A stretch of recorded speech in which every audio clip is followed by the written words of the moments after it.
Hello guys, इस session में हम लोग बात करेंगे what is HTML and why HTML is important to learn web development. तो चलते हैं अपने टॉपिक की तरफ। मैंने यहाँ पे टाइम की बचत के लिए कुछ टेक्स्ट जो है ना वो ड्रॉ किया हुआ है, राइट किया हुआ है।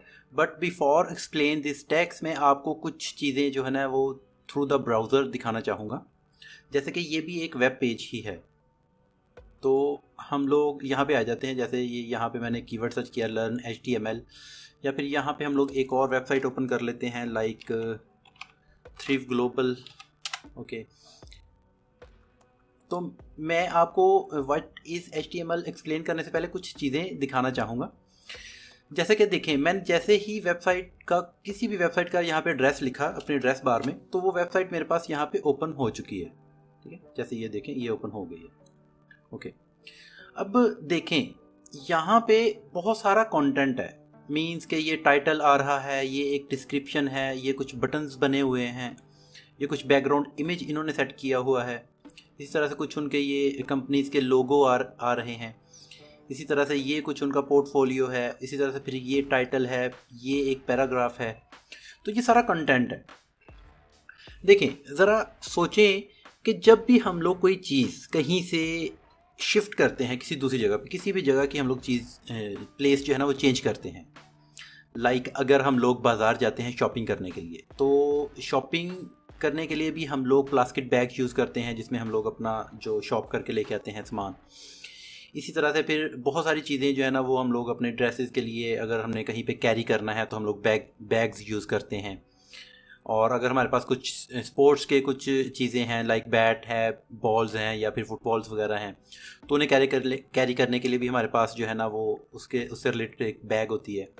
इस तरह से अगर हमने लैपटॉप या अपना कुछ इससे रिलेटेड कुछ एक्सेसरी हमने कैरी करनी है तो उसके लिए भी हमारे पास लैपटॉप का बैग है।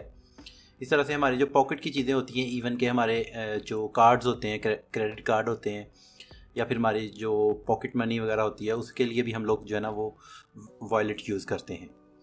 तो ये सारी एग्जांपल्स देने का मतलब ये है कि इसी तरह से ये जो कंटेंट है, ये जो कंटेंट इस वेबसाइट के थ्रू हमें ये मिल रहा है, इस कंटेंट को ये वेबसाइट वाले ऐसे ही सेंड नहीं करते। ये एक रैपर में रख के सेंड करते हैं और उस रैपर को हम लोग HTML कहते हैं। और ये क्यों ज़रूरी है ये मैं अभी आपको एक्सप्लेन करता हूँ। अच्छा, ये देखने के लिए कि ये किस तरह से कंटेंट को रैप करते हैं। फॉर एग्जांपल ये एक टाइटल है, ये एक पीस ऑफ कंटेंट है, इसे किस में रैप किया है। तो आप जस्ट वेब पेज पे जाएं, F12 प्रेस करें अपने कीबोर्ड से। जैसे ही F12 प्रेस करेंगे तो ये डेवलपर कंसोल ओपन होगा। यहाँ पे एलिमेंट्स का एक इस तरह से ये टैब होता है, यहाँ पे क्लिक करें। साथ ही ये एरो का एक साइन बना हुआ है, यहाँ पे ये देखें, यहाँ पे क्लिक करें। और अब जिस एलिमेंट को आप जो है ना देखना चाहते हैं, एक्सपेक्ट करना चाहते हैं, उस पर क्लिक कर दें। जैसे मैंने क्लिक किया तो देखें ये एक डिव के टैग के अंदर लगा हुआ है, ये देखें ये इसके अंदर। और कंटेंट तो जस्ट हमारा जो ब्राउज़र में शो हो रहा है वो तो जस्ट इतना ही है, ट्रस्टेड बाय वर्ल्ड्स, यानी कि ये जो trusted by world's leading companies, ये जो सेंटेंस है ये तो जस्ट छोटा सा है। बट अगर मैं आपको इसे थोड़ा सा दिखाता हूँ बड़ा करके, ये देखें ये ज़्यादा ही कुछ बड़ा हो चुका है। ओके, देखें ये जो हमारा ये जो सेंटेंस है, ये देखें ये जस्ट इतना है जो ब्राउज़र में हमें शो हो रहा है। बट इस वेबसाइट ने इसको जिसमें रैप करके भेजा है वो देखें यहाँ से लेके ये यहाँ तक है, एक डिव का टैग लगा हुआ है। तो ये क्यों किया है भाई इन्होंने इस तरह से? देखें इन्होंने इस तरह से इसलिए किया है क्योंकि जब भी ये कंटेंट सेंड करेंगे अगेंस्ट क्लाइंट रिक्वेस्ट क्या होती है? मींस कि ये ब्राउज़र है, ये क्लाइंट ब्राउज़र है, ठीक है। तो हम लोग क्लाइंट हैं इस वेबसाइट के सर्वर के, हम लोग क्लाइंट हैं। जब हम लोग यहाँ पे इस वेबसाइट का नेम लिखते हैं तो यहाँ से रिक्वेस्ट जाती है उनकी मशीन पे, जहाँ पे भी इसका सर्वर पड़ा होगा उनकी मशीन पे, कि ये वाला पेज इस क्लाइंट ब्राउज़र को चाहिए। तो अगर वहाँ पे पेज अवेलेबल होगा तो वो आप हमें सेंड कर देंगे। यानी कि क्या सेंड करेंगे? पेज सेंड करेंगे। और पेज क्या है? कंटेंट ऑफ पीसीज हैं, मतलब बहुत सारा कंटेंट मिलके एक पेज बना हुआ है और वो हमें वो सेंड कर देंगे। और वो कंटेंट प्लेन सेंड नहीं करेंगे, मींस ऐसा नहीं करेंगे कि वो ये इमेज सेंड कर दी, ये बटन सेंड कर दी, ऐसा नहीं है। वो इसे इस कोड में, इस HTML में रैप करके सेंड करेंगे। और ये ऐसा क्यों करेंगे? बिकॉज ऑफ HTML जो है, जब रैप कोई कंटेंट जब HTML में रैप होके आएगा तो ब्राउज़र जो है वो उसे अंडरस्टैंड कर पाएगा कि किस पीस ऑफ कंटेंट को किस जगह पे रखना है और किस स्टाइल में शो करना है, किस स्टाइल में डिस्प्ले करना है। देखें, जिस तरह से ये बटन शो हो रहे हैं, जिस तरह से ये पैरा जो है ना इस लेफ्ट साइड पे इस इमेज के ऊपर शो हो रहा है, ये टाइटल जो है ये भी इससे बड़ा थोड़ा सा और लेफ्ट साइड पे इमेज के ऊपर शो हो रहा है। ये जो इमेज है ये तमाम चीज़ों के बैकग्राउंड के तौर पे शो हो रहा है। ये तमाम चीज़ें, ये तमाम कंटेंट जो है ये ब्राउज़र इसे तब ही अंडरस्टैंड कर पाएगा इस कंटेंट को जब ये कंटेंट रैप हुआ होगा HTML में। तो असल में HTML जो है it will tell browser how to display content to user. ठीक है, तो HTML इस वजह से ज़रूरी है बिकॉज ऑफ अगर वो सिंपल कंटेंट सेंड कर दें, हमें इमेज सेंड कर दें, हमें टैग सेंड कर दें या हमें ये वाले लोगोज सेंड कर दें, तो ब्राउज़र को बिल्कुल भी ब्राउज़र इसे अंडरस्टैंड नहीं कर पाएगा कि ये कौन सा कंटेंट कहाँ पे और किस तरह से डिस्प्ले करवाना है, किस स्टाइल में डिस्प्ले करवाना है और किस कंटेंट के ऊपर क्या एक्शन परफॉर्म करवाना है। तो वो उसे HTML में रैप करते हैं तब ही ब्राउज़र उसे अंडरस्टैंड कर पाता है। तो आई होप सो कि आपको पता चल गया होगा कि HTML क्यों ज़रूरी है। दूसरी चीज़ जो है HTML से रिलेटेड, दूसरी चीज़ HTML से रिलेटेड ये है कि जब उन्होंने ये कंटेंट जो है अपने पेज का जो कंटेंट है वो HTML में रैप करके हमें सेंड किया, तो इस वजह से ब्राउज़र ने उसे अंडरस्टैंड कर लिया कि किस कंटेंट को कहाँ पे डिस्प्ले करवाना है और किस तरह से डिस्प्ले करवाना है।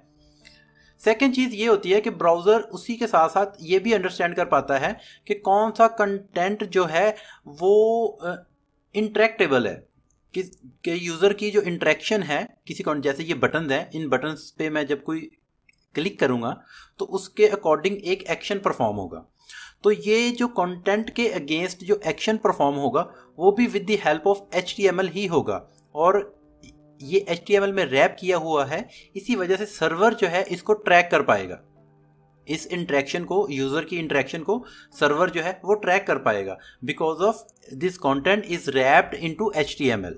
तो वहाँ पे पीछे फंक्शनैलिटी इस तरह से क्रिएट हुई होती है कि वो टैग्स की मदद से नोट कर रहे होते हैं कि कौन से कंटेंट के साथ, कौन से बटन के साथ, कौन से लिंक के साथ क्या इंटरेक्शन हो रही है।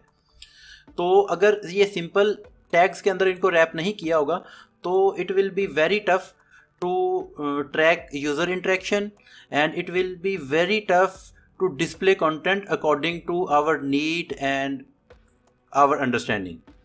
So एक चीज़ तो ये होगी और बाकी हम लोग थ्योरेटिकली कुछ डेफिनेशंस जो लिखी हुई थी उनको अंडरस्टैंड कर लेते हैं। ओके, देखें, what is HTML? The hypertext markup language or HTML is the standard markup language for document designed to be displayed in the web browser. वही बात है भाई कि ये डिज़ाइन की गई है डॉक्यूमेंट को डिस्प्ले करवाने के लिए इनटू वेब ब्राउज़र। ठीक है, कि वेब ब्राउज़र के अंदर हमारा डॉक्यूमेंट जो है वो किस तरह से डिस्प्ले होगा। Okay, it can be assist by technologies such as cascading style sheets and scripting languages such as JavaScript. Means के इसको हम लोग एक्सपेंड कर सकते हैं, इसकी फंक्शनैलिटी को, इसके स्टाइल को, इसकी प्लेसमेंट को और इसकी फंक्शनैलिटी को हम लोग जो है ना वो बढ़ा सकते हैं with the help of cascading style sheets and JavaScript वगैरह, जो भी स्क्रिप्टिंग लैंग्वेजेस वगैरह आजकल यूज़ हो रही हैं। वो हम लोग बाद में इन चीज़ों के बारे में भी डिस्कस करेंगे, बट अभी के लिए हम लोग जस्ट मार्कअप लैंग्वेजेस को, तो इसी वजह से हम लोग इसे मार्कअप भी करते हैं because of it is use to mark the content, what content will be show into browser and how it will be show into browser। तो ये मार्कअप लैंग्वेज डिफाइन करती है, तो इस वजह से इसे मार्कअप भी कहा जाता है। और हाइपर टेक्स्ट क्या होता है? हाइपर टेक्स्ट असल में होता है जब हम लोग कोई वेबसाइट जो है वो सर्च करते हैं तो उसके अगेंस्ट जो हमें रिजल्ट मिलता है उसको हम लोग कहते हैं ये जो सारा है ये हमारा कंटेंट है, ये एक पेज है, बट इसका जो कोड है, ये जो कोड है ये हाइपर टेक्स्ट है। ठीक है, ओके, उसके बाद वाई HTML। सो बातें वही हैं बट फिर भी हम लोग एक बार इसे मज़ीद जो है ना वो डिस्कस कर लेते हैं। HTML code ensures the proper formatting of text and images for your internet browser. Means के ये प्रॉपरली इंश्योर करता है, फॉर्मेट करता है, जैसा कि हमने बात की कि HTML जो है ये ब्राउज़र को बताता है कि इस कंटेंट को भाई इस तरह से डिस्प्ले करो यूज़र को। उसके बाद वो कह रहे हैं कि without HTML a browser would not know how to display text as element और लोड इमेजेस और अदर एलिमेंट्स। यानी कि अगर HTML नहीं होगी तो ब्राउज़र को कुछ पता नहीं चलेगा कि कौन सा कंटेंट जो है वो किस तरह से लोड करना है, कहाँ पे डिस्प्ले करना है, किस स्टाइल के साथ डिस्प्ले करना है। Okay, the next thing is, next कह रहे हैं कि HTML also provides a basic structure of the page. यानी कि ये पेज का स्ट्रक्चर डिफाइन करती है, upon which cascading style sheets are overlaid to change its appearance. Means के जो कैस्केडिंग स्टाइल शीट्स होती हैं इसकी मदद से हम लोग मज़ीद इसको स्टाइल कर सकते हैं और मज़ीद इसकी फंक्शनैलिटी जो है ना वो बढ़ा सकते हैं। आई होप सो कि आपको HTML के बारे में आइडिया हो गया होगा कि HTML क्या है, और जस्ट मेरा मकसद ये था कि आपको एक बार कॉन्सेप्ट जो है ना वो समझ में आ जाए कि असल में ये कॉन्सेप्ट क्या है। आफ्टर दैट हम लोग नेक्स्ट क्लासेस में जो है ना वो मज़ीद चीज़ें जो है ना वो डिस्कस में लेके आएंगे। Thank you very much for watching this session. अगर चैनल पे न्यू हैं तो सब्सक्राइब करना नहीं भूलिएगा, और अगर पॉसिबल हो तो वीडियो को लाइक भी कर दिया करें, अदरवाइज डिसलाइक कर दिया करें। Thank you very much, stay tuned.